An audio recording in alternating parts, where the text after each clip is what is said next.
오늘 말씀 열왕기상 22장 10절에서 14절 말씀입니다. 한 목소리를 함께 읽습니다. 이스라엘의 왕과 유다의 여호사밧 왕이 왕복을 입고 사마리아 성문 어기 광장에서 각기 왕좌에 앉아 있고 모든 선지자가 그들의 앞에서 예언을 하고 있는데 그나아나의 아들 시드기야는 자기를 위하여 철로 뿔들을 만들어 가지고 말하되 여호와의 말씀이 왕이 이것들로 아람 사람을 찔러 진멸하리라 하셨다 하고 모든 선지자도 그와 같이 예언하여 이르기를 길앗 라못으로 올라가 승리를 얻으소서 여호와께서 그 성읍을 왕의 손에 넘기시리이다 하더라. 미가야를 불러 간 사신이 일러 이르되 선지자들의 말이 하나같이 왕에게 길하게 하니 청하건대 당신의 말도 그들 중 한 사람의 말처럼 길하게 하소서. 미가야가 이르되 여호와께서 살아계심을 두고 맹세하노니 여호와께서 내게 말씀하시는 것 곧 그것을 내가 말하리라 하고. 아멘. 할렐루야. 우리 8월 우리 셋째 주일에 오신 여러분들 주님의 이름으로 축복하고 환영합니다. 우리 광복절 휴일이 이어지는 주일인데요. 우리 많은 여행객들 우리 함께 참여하시고 일부에도 많이 오셨었는데 이렇게 지역에 또 관광객들로 또 손님으로 분주해지는 모습입니다. 라마다 주차장 보니까 아주 꽉 차 있더라고요. 우리 광복절을 보냈습니다. 광복, 어둠 속에서 잃었던 빛을 찾는다인 거죠. 우리가 광복이 되어지고 또 나라가 평안하고 그러니까 여행도 가고 또 국민의 국외에 또 여행도 할 수 있게 된 것이 아닌가. 또 감사한 일이죠. 올해 광복 80주년이죠. 그리고 한일 수교가 60주년이라 얘기합니다. 지난 광복절의 기사를 보니까 우리는 광복절이지만 일본은 이제 패전일이잖아요.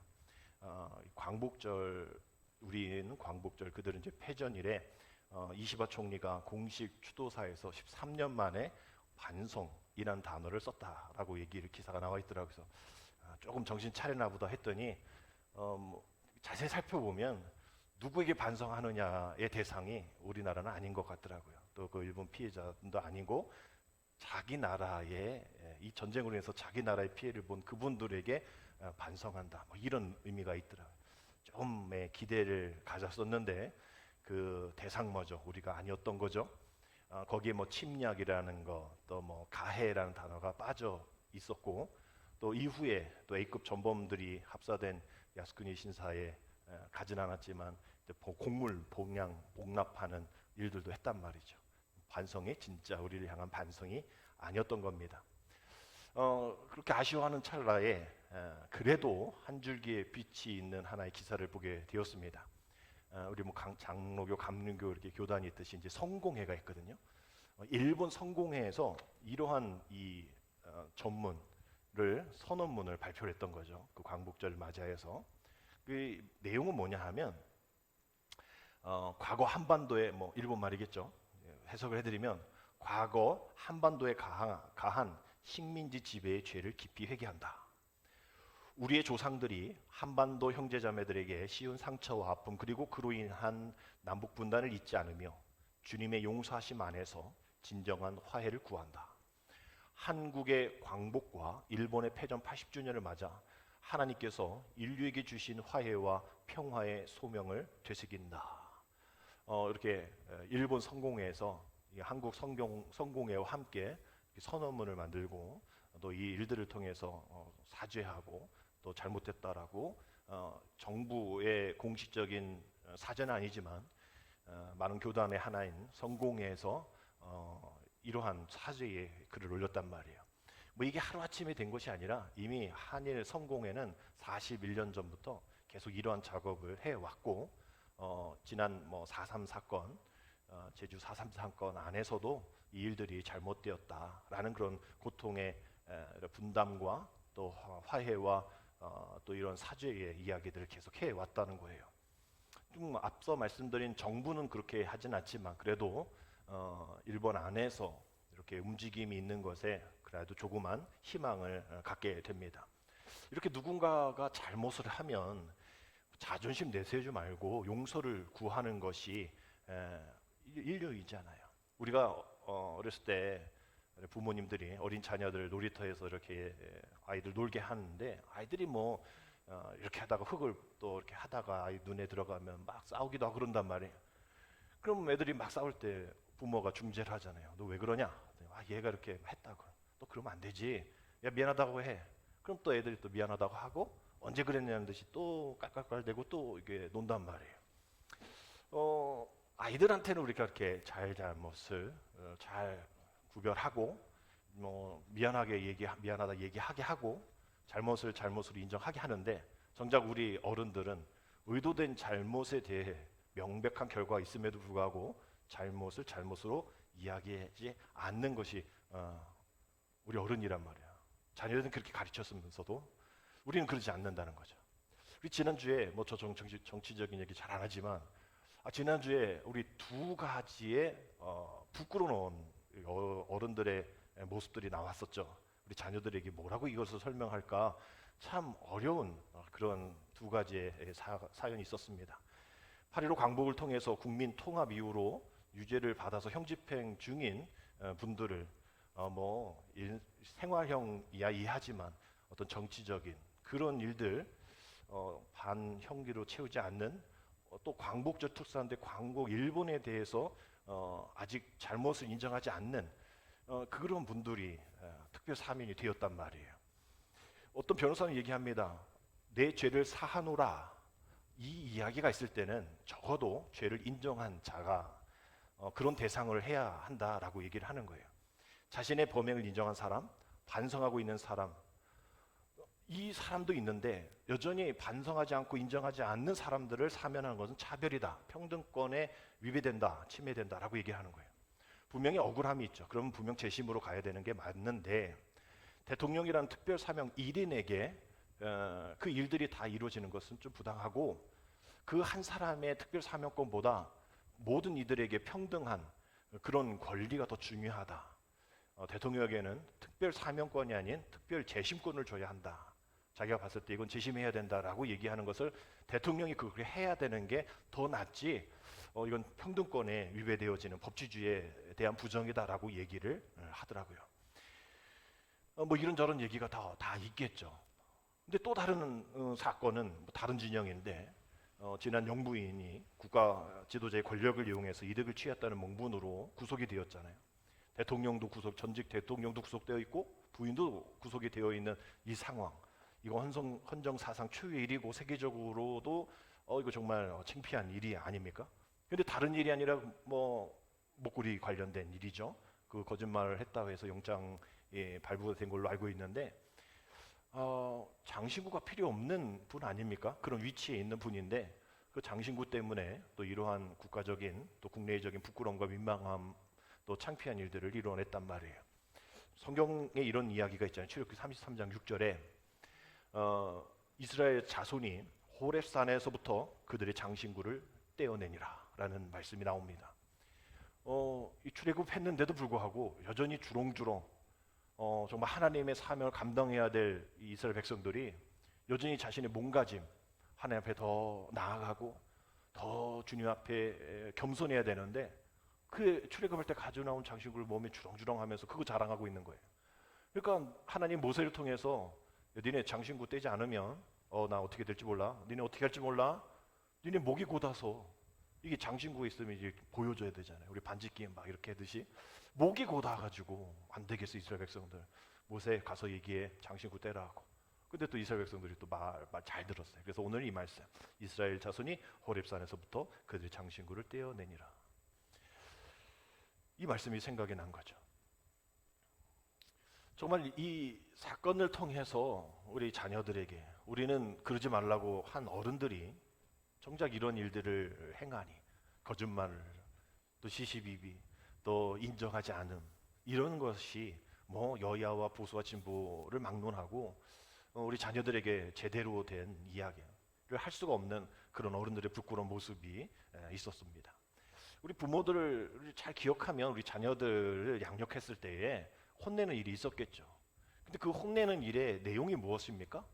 공부 너무 많이 하라고 혼냈어요? 아니면 뭐 여러분 뭐 나가서 너무 선한 일 하지 마라 뭐 이런 일로 혼내셨습니까? 아니잖아요. 아니, 뻔히 아는데 거짓말하는 거. 또 그것이 한 번, 두 번 봐줬는데 또 계속 거짓말. 또 남에게 또 해야 하는 거짓말. 이런 걸 했을 때에 이거 안 되겠다. 얘 앞으로 커서는 이러면 안 될 텐데 이러면서 혼을 냈단 말이에요. 다른 건 몰라도 그건 혼냈단 말이에요. 내가 너한테는 뭐 해준 것 없어도 넌 이러면 안 돼. 라면서 앞으로 커서 거짓말하지 않기 위해서 우리 부모님들은 그렇게 자녀들을 양육하고 훈육했는데 정작 어른들은 그러지 않는다는 거예요. 자녀들, 그런 자녀들 앉혀놓고 교회 다니신 분들은 이랬죠. 잠언 14장 5절, 야 책 펴봐. 뭐라고 돼 있어? 신실한 증인은 거짓말을 아니하여도 거짓 증인은 거짓말을 뱉느니라. 너 19장 9절 찾아봐. 거짓 증인은 벌을 면하지 못할 것이요 거짓말을 뱉는 자는 망할 것이라. 너 이거 망하고 싶어? 그래서 이제 마지막 시편 101편 7절에서 이렇게 결정타를 날리죠. 너 읽어봐. 거짓을 행하는 자는 내 집 안에 거주하지 못. 너 집 나가. 뭐 이러면서 이게 자기 집도 아니면서 내 집에 거주하지 못하면 거짓말하는 자는 내 목전에서 서지 못하리라. 너 또 거짓말하면 또 내쫓을 줄 알아. 너 우리 아들 아냐? 막 이렇게 막 성경을 막 인용하면서 그 아이 걱정하는 게 부모의 마음이잖아요. 야 커서 이러면 안 될 텐데. 근데 우리는 커서 다 그렇게 하잖아요. 커서 다 거짓말 하잖아요. 뻔한 거짓말 하잖아요. 이것에 대해서 미국 텍사스대 마크 넵 교수는 왜 우리가 거짓말 하는가? 첫 번째, 처벌을 피하기 위해.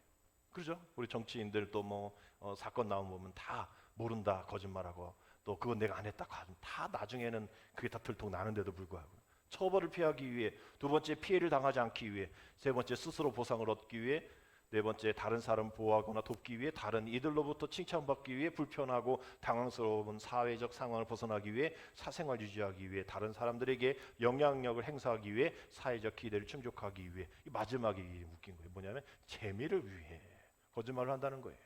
요즘에 뭐 아이들 뭐 백화점 어떻게 됐다, 뭐 테러한다, 뭐 일본에서는 계속 팩스 날라오잖아요. 뭐 에버랜드 폭파한다, 뭐 콘스턴트장 폭파한다. 뭐 팩스니까 이게 나라는 아는데 지역을 잘 모른다잖아요. 뭐 이런 일들이 너무나 많단 말이에요. 이유도 많고 거짓말에 대한 핑계도 많지만 그 의도, 누군가를 속이려는 거잖아요. 그래서 자신이 기쁜 거 아니에요. 남은 힘들고 어려운 그걸로 인해서 또 생사가 왔다 갔다 하는 일도 있는데, 우리 믿음의 눈으로 바라보면 누군가를 속이는 일은요, 그저 그 대상을 속이는 것이 아니라 하나님을 속이는 거예요. 또 그 거짓은 하나님이 원하시는 것이 아닙니다. 예수님도 그 사탄을 가리켜 요한복음 8장 44절에 이렇게 얘기하셨잖아요. 너희는 너희 아비 마귀에게 났으니 너희 아비 욕심대로 너희도 행하고자 하느니라. 그는 처음부터 살인한 자요 진리가 그 속에 없으므로 진리에 서지 못하고 거짓을 말할 때마다 제 것으로 말하나니 이는 그가 거짓말쟁이요 거짓의 아비가 되었습니다 라고 지적하셨단 말이에요. 그저 누군가를 속이는 것이 끝나는 것이 아니라 이건 하나님을 속이는 일이고, 그 하나님을 속이는 일에 앞장서는 것은 사탄이잖아요. 하나님 먹지 말래? 먹으면 죽는데? 아담과 하와의 시작부터 거짓말장애이잖아요. 그러한 성경의 시작이 거짓말로 시작되어서 계속 이어질 때에 이 성경 안에 있는 내용의 그림이 하나 있습니다. 17세기 작품인데 1630년 이 스페인 출신 벨라스케스라는 화가가 요셉의 겉옷이라는 이 그림을 그렸단 말이에요. 이 그림을 잘 보면 그 요셉의 형제들이, 우리가 잘 아는 이야기잖아요. 요셉이 이렇게 했는데 이렇게다가 동물에게 먹혔습니다. 그래서 이 옷밖에 없어요. 피가 이것밖에 없어요라고 하니까 얼마나 뭐 편안했지만 아버지가 정말 안타까워하는 그 장면이거든요, 야곱이. 근데 이 모습 속에서 우리가 주의 깊게 봐야 될 것은 밑에 있는 이 강아지예요, 강아지. 잘 보이시나요, 강아지가? 강아지가 반가워서 꼬리를 흔드는 게 아니라 이빨을 드러내면서 으르렁거리고 있는 거죠. 여기서 이 작가가 뭐를 얘기하는 걸까? 성경에 나와 있지 않는 얘기입니다. 강아지가 있었다는 얘기도 없죠, 성경에는. 근데 이것을 통해서 그 피가 이 사람의 피가 아니야, 내가 잘 아는 동물의 피인데 라면서 으르렁거리는 그런 모습인 거죠. 이 글을 보면서 화가가 요셉의 형들의 불의, 잘못됨, 거짓말, 이거를 이 강아지를 통해서 이제 드러내고 싶었던 것입니다. 근데 이 그림을 잘 보면 이 아버지 야곱의 가까이 있는 사람과 멀리 있는 사람이 대조를 이룹니다. 아버지 가까이 있는 이 주홍색 입은 이 몇째인지 잘 모르겠어요. 턱을 개면서 이러는 게 맞는가, 이랬어야만 했는가라는 그러한 모습이고요. 그 다음에 검은 옷을 입은 다른 형제는 아버지를 보고 있는 그 모습이 좀 가엾다. 아버지가 진짜 놀래시네. 아버지 마음 좀 아프시겠다라는 생각을 하는데 그 뒤로 갈수록 뭐 이 귀를 파는 건지 눈을 닦는 건지 맨 끝에 이제 유통 벗고 있는 애는 귀찮아 빨리 끝났으면 좋겠어 막 이러한 제스처를 보이겠단 말이에요. 그 슬픔에 가까이 하는 사람들은 그 거짓으로부터 뉘우침이 있는데 그런 모습이 보이는데 멀리 갈수록 뭐 당연한 거지 뭐 얘가 원래 우리한테 잘못했잖아. 그래도 살아 있는데 뭐 이런 모습으로 갖고 있는 그런 모습이라 생각을 합니다. 피타고라스가 이렇게 얘기했잖아요. 혀에 의한 상처는 칼에 의한 상처보다 더 무거운데 그 이유는 칼은 그냥 육체만 손상을 입히지만 혀는 모든 육체, 영혼, 뭐 다른 사람 모두를 다 상하게 만든다라는 얘기를 했단 말이에요. 우리 시편 34편 13절에도 내 혀를 악에서 금하며 내 입술을 거짓말에서 금할지다라고 얘기했죠. 잠언 17장 4절에도 악을 행하는 자는 사악한 입술이 하는 말을 잘 듣고 거짓말을 하는 자는 악한 혀가 하는 말에 귀를 기울이느니라 라고 경고를 하고 있습니다.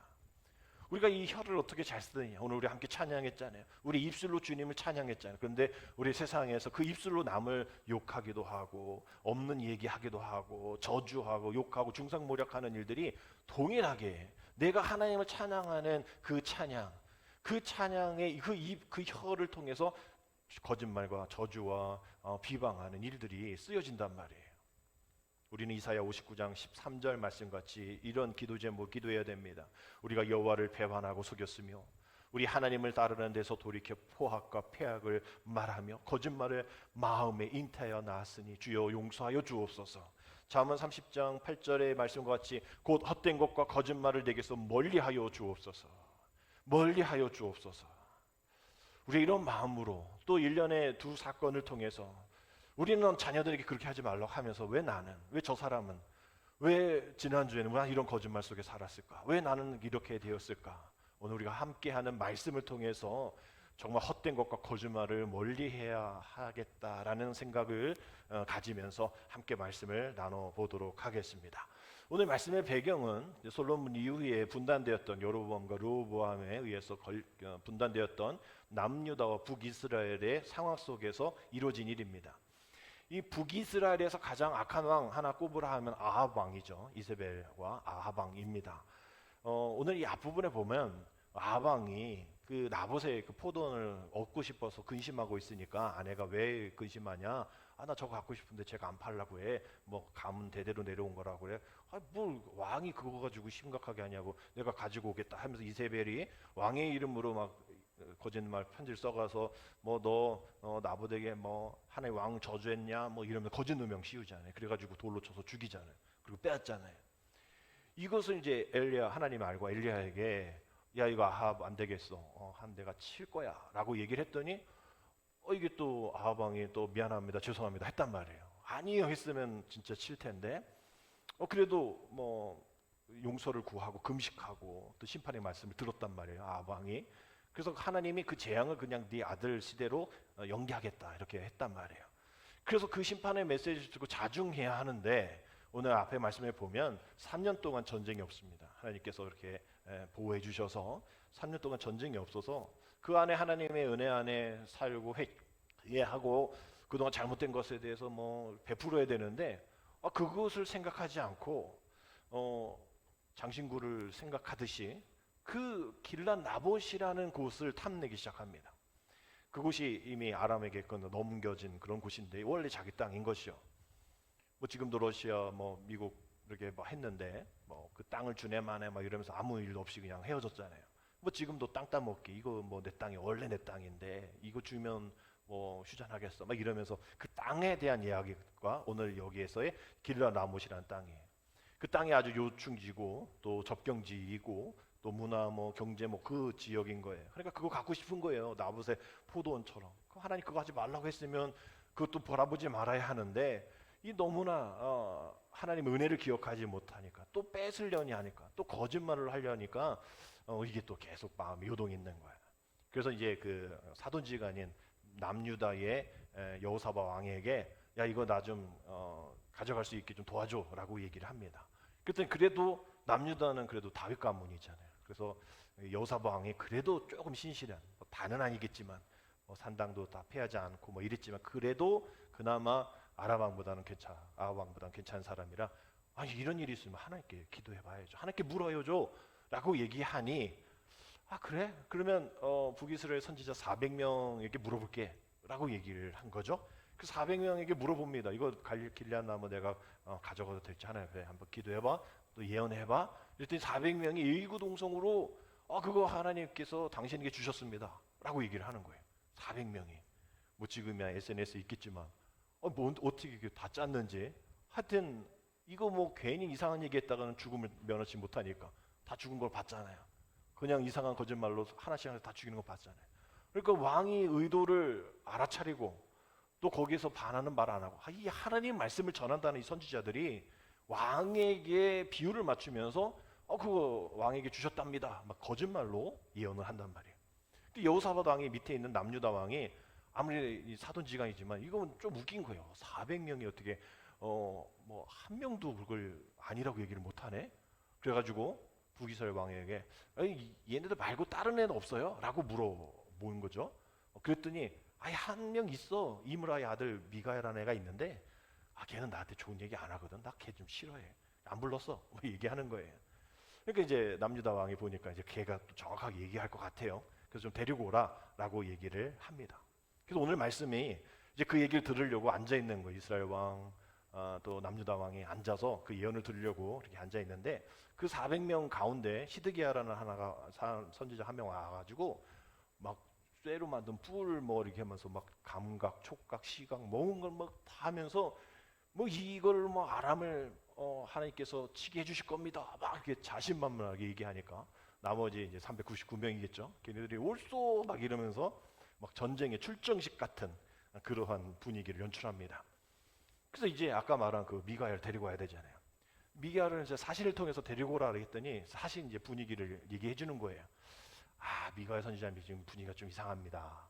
그 400명이 지금 오케이 했거든요. 괜히 가가지고 내가 당신은 아는데 자꾸 이상한 얘기 하는데 이러다 죽어요. 그냥 오케이 하고 그냥 쉬세요 라고 얘기를 했더니, 오늘 14절 말씀과 같이 미가야가 이르되 여호와께서 살아계심을 두고 맹세하노니 여호와께서 내게 말씀하시는 것 곧 그것을 내가 말하리라 라고 얘기를 해요. 그래서 이제 앞에 나갑니다. 근데 진짜 그렇게 얘기할 것 같았거든요. 근데 그렇게 얘기하지 않아요.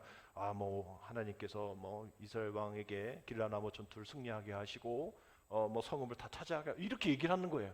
그래서 사신이 내 얘기 들었구나 이렇게 생각하는데 그게 아니잖아요. 원래 그렇게 반대했던 애가 하세요. 하세요. 그냥 하세요. 이 얘기거든요.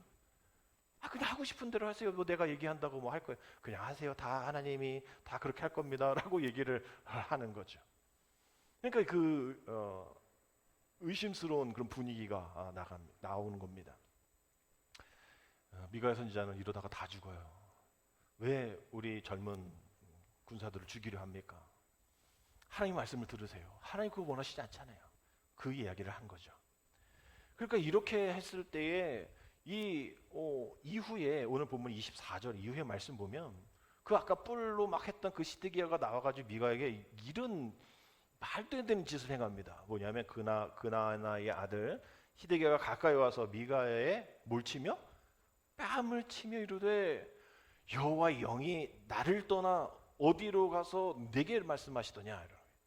지금 옳은 말을 그렇게 하고 하나님이 그러지 마시라고 또 그렇게 하나님 원하시지 않습니다라고 얘기했더니 이런 얘기를 하는 거예요. 이거 같은 동종업자 아니에요? 사실 선후배는 잘 모르겠지만 지금 내가 한 말이 하나님의 말인데 네가 지금 무슨 얘기하는 거야? 하나님 내 말에서 네 말로 넘어갔어?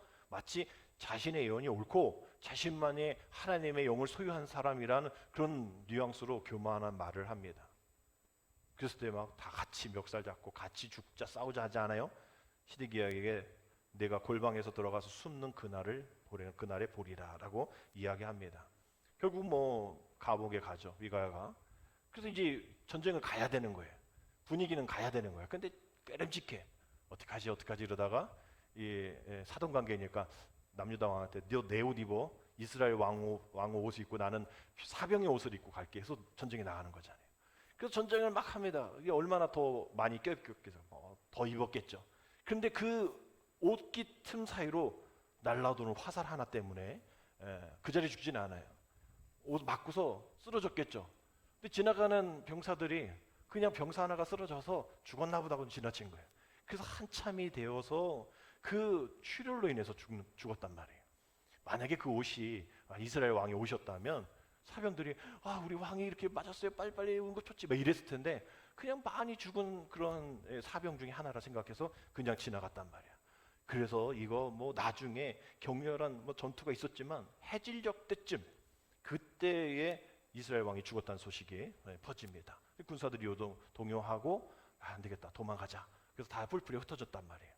근데 그 이스라엘 왕의 옷을 입은 남유다 왕이 잡혔을 거 아니에요. 근데 거기서 바로 죽였어야 되는데 자기가 나는 이스라엘 왕이 아니에요 막 외쳤단 말이에요. 그래서 보니까 또 아니니까 남유다 왕은 살려줬단 말이죠. 그래서 이 북이스라엘 왕이 탔던 그 병거가 피가 많이 묻었을 거 아니에요. 그 사마리아 못에서 씻었는데 개들이 와서 그의 피를 핥았다라고 그 표현이 되어 있어요. 근데 이 표현이 이미 21장 19절에서 예언을 하고 있었습니다. 너는 그에게 말하여 이르기를 여호와의 말씀이 네가 죽이고 또 빼앗았느냐고 하셨다 하고 또 그에게 이르기를 여호와의 말씀이 개들이 나봇의 피를 핥은 곳에서 개들이 내 피 곧 내 몸의 피도 핥으리라 하셨다 하라. 정말 이렇게 예언이 성취가 된 겁니다. 이스라엘 왕 아합 왕은 말년에 갈수록 거짓말을 많이 하는, 또 그렇게 자신에게 좋은 말만 하는 사람들 가까이 하고 진실을 말하는 사람들을 죽이고 또 감옥에 가둔 일을 했단 말이에요. 이것이 영적인 역주행입니다. 입에 쓴 것은 뱉고 단 것만 삼키듯이 사람 자기가 듣고 싶은 것만 듣는 경향이 있기 때문에 마음을 불편하게 하는 것 거절하고 그것이 거짓일지라도 달짝지근하고 기분 좋게 만드는 걸 적극적으로 받아들이는. 그래서 앞서 말씀드린 것처럼 왜 어렸을 때 애들을 그렇게 하지 말라고 하면서 우리는 그럴까? 우리는 커가면서 자라면서 그렇게 되어진 거예요. 그런 부모 밑에서 자랐다 할지라도 커가면서 이러한 모습 속에서 우리는 자라온 겁니다. 우리는 이사야 30장 9절의 말씀과 같이 대저희는 패역한 백성이요 거짓말하는 자식들이요 여호와의 법을 듣기 싫어하는 자식들이라. 우리는 점점 커가면서 우리 부모 말 잘 안 듣는 거, 그런 것처럼 우리 하나님 말씀을 잘 안 듣기 시작할 때부터 그렇게 시작이 되어지는 것 아닌가 생각합니다. 우리가 변하지 않는 복음의 뿌리를 내려 하고 오직 진리 되신 주님만을 바라봐야 하는데 뭐 잘 모르면, 이게 것인지 지으신지 잘 모르면 말씀의 기준으로 분별해야 되잖아요. 사도 바울이 목회를 하는 디모데에게 에베소 교회의 상황 속에서 중요한 경고의 메시지를 디모데전서 4장 1절 2절에서 이렇게 전합니다. 우리 같이 읽겠습니다. 그러나 성령이 밝히 말씀하시기를 후일에 어떤 사람들이 믿음에서 떠나 미혹하는 영과 귀신의 가르침을 따르리라 하셨으니 자기 양심이 와인을 맞아서 외식함으로 거짓말하는 자들이라. 원래 이 거짓말 또 진리 가운데 있지 않은 그런 사람들은 원래 믿음으로 시작되어지는 거예요. 뭔가 아니까 믿음에서 떠나게 되어지면 이렇게 되어지는 것이죠. 이것이 비단 2000년 전 에베소 교회 성도들을 향한 말씀, 그 교회의 상황에서만 말씀한 것 아니죠. 오늘 이 시기에 우리에게도 유효한 말씀입니다. 지금도 교회를 흔들고 성도를 흔들고 또 혼란케 하는 많은 일들이 있죠. 특별히 이단들이 성경을 인용해서 똑같은 성경 말씀, 똑같은 찬송가를 개사하고 왜곡해서 복음이 아닌 어떤 사람의 기준에 맞춰서 그 일들이 너무나 많이 일어나는 겁니다. 단순하게 뭐 무지다, 오해가 아니라 오히려 이젠 드러내놓고 가짜를 드러내면서 이거 진짜라고 얘기를 해버리는, 그래서 진짜인 것을 가짜라고 얘기하는 정통교단, 전통의 기독교는 거짓이다라고 오히려 가짜가 진짜를 두고 이렇게 평가를 하는 이 시대가 되어져 버렸다는 거예요. 이단의 뜻이 뭡니까? 끝이 다르다잖아요. 시작은 같지만 끝이 다른 이 단이잖아요.